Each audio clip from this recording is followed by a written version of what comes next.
안녕하세요. 브랜드 야티의 수석 아티스트 마케터 제이입니다. 제가 얼마 전에 책 한 권을 읽었는데요. 에번 커마이클이 쓴 한 단어의 힘이라는 책입니다. 이 책은요, 어떤 개인이나 어떤 브랜드가 그 정체성을 설명하기 위해서는 한 단어로 족하다.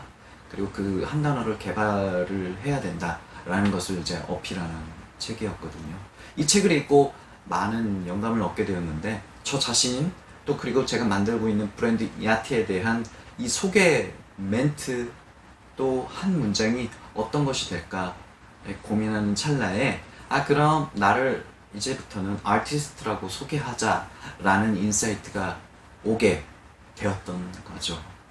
그래서 브랜드 야티의 수석 아티스트라고 소개를 하게 된 겁니다. 아마 듣고 계신 분들은 신박하다 또는 유치해 또는 느끼해요 라고 생각하실 것 같은데요.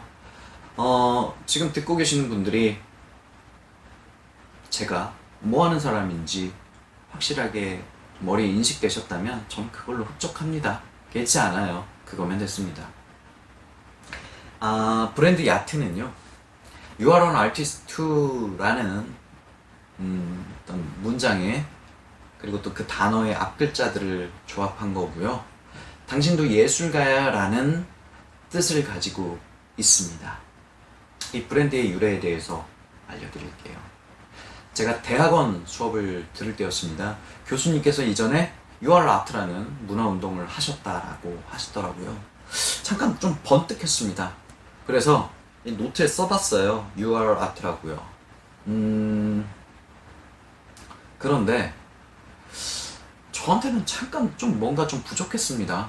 2% 부족한 거 말고 한 30% 정도 부족하더라고요. 뭔가 You are art라고 해버리면 그 사람의 정체성을 단정 지어버린다라는 저는 느낌이 들더라고요. 근데 왜 단정을 지어야 되지? 왜 단정을 지을까? 그냥 공감하면 안 되는 건가? 라는 생각을 하게 됐습니다.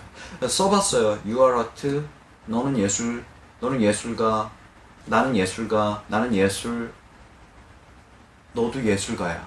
뭐 이런 식으로 말이죠. 당시 저는 일본의 유명한 코스메틱 브랜드를 한국에 수입해서 유통하는 그 총판 회사를 차렸다가 좀 말도 안 되는 이유로 계약이 해지가 되고 그 다음 사업을 고민하던 때였습니다. 이 대학원 학기 중에는 이제 그 회사하고 마지막으로 법무 처리를 하고 있었던 거죠. 조금 말도 안 되는 이유라고는 했는데 사실 어떤 빌미를 제공하기는 했습니다. 제가 이 장업계 신문의 후배 기자하고 이제 그 회사에 대한 어떤 홍보 인터뷰를 하고 있던 홍보 인터뷰를 하고 있었는데 제가 이제 나름대로 이 회사를 넘어서 제 브랜드를 런칭하고 그것이 제 사업의 근간이 되는 것이 제 목표입니다 라고 나름의 포부를 밝혔는데 그것이 이제 일본 회사 본사의 헤드들에게 문제가 됐던 거죠. 어쨌든 지금도 저는 제 생각이 변하지 않았습니다. 저는 제 브랜드를 런칭을 할 것이고 그 브랜드가 많은 사람들이 알고 소비하는 브랜드가 되면 좋겠는 거죠. 그 생각은 전혀 변함이 없었습니다.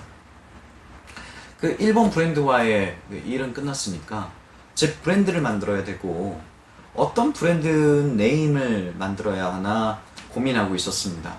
한 음절 또는 두 음절 100번 양보해서 한 세 음절까지 발음이 되어야 되고 그 해시태그 옆에 그 브랜드 이름과 대표 상품이 같이 검색이 돼야 되는 거죠. 이를테면 예를 들면 해시태그 얏 또 비비를 만들었다 그러면 비비크림을 만들었다 그러면 해시태그 얏 비비크림 비비 이런 식으로 검색이 돼야 되는 거죠. 얏 해시태그 얏 비비 이런 식으로요. 게다가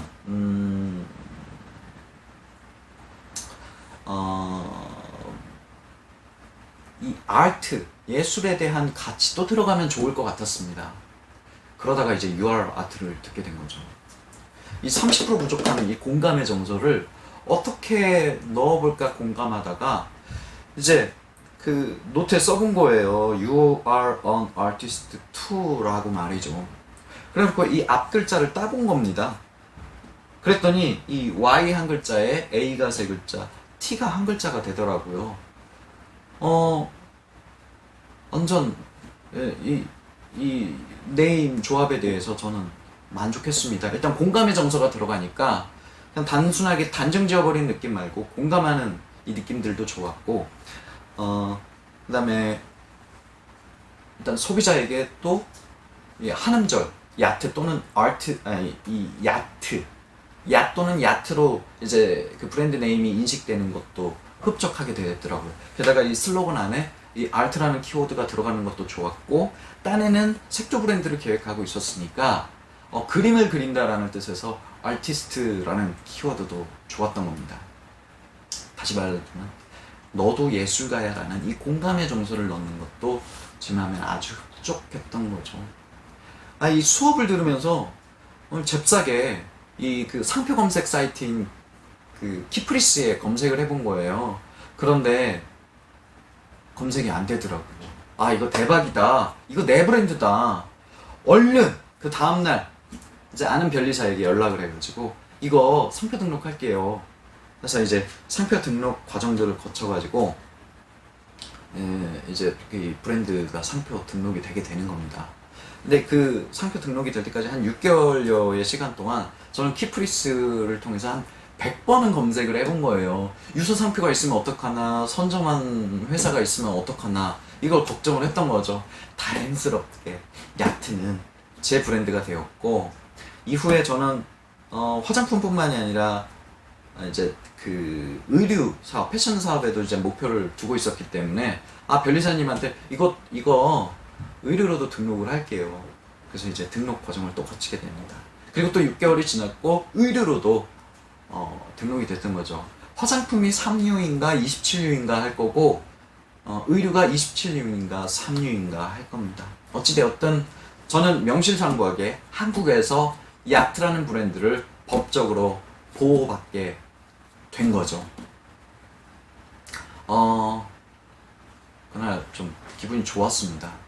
사실 만드는 사람의 철학이 고스란히 반영된 브랜드 네임을 갖는다는 게 여간해서는 어려운 일이거든요.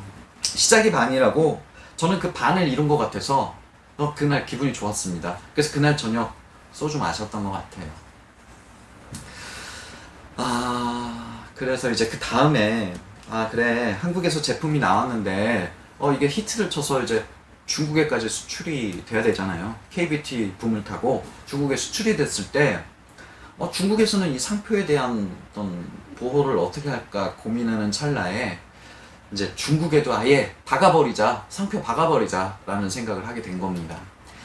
중국에서 대 브랜드 사업을 하려고 하면 중국 내에 책임회사가 필요합니다. 그 일에 대한 이제 전문가이자 제 절친인 미래ELC 김기현 대표한테 제가 그래서 관련된 내용을 이제 좀 알아봤죠. 그러고 나서 친구에게 부탁을 하게 됩니다.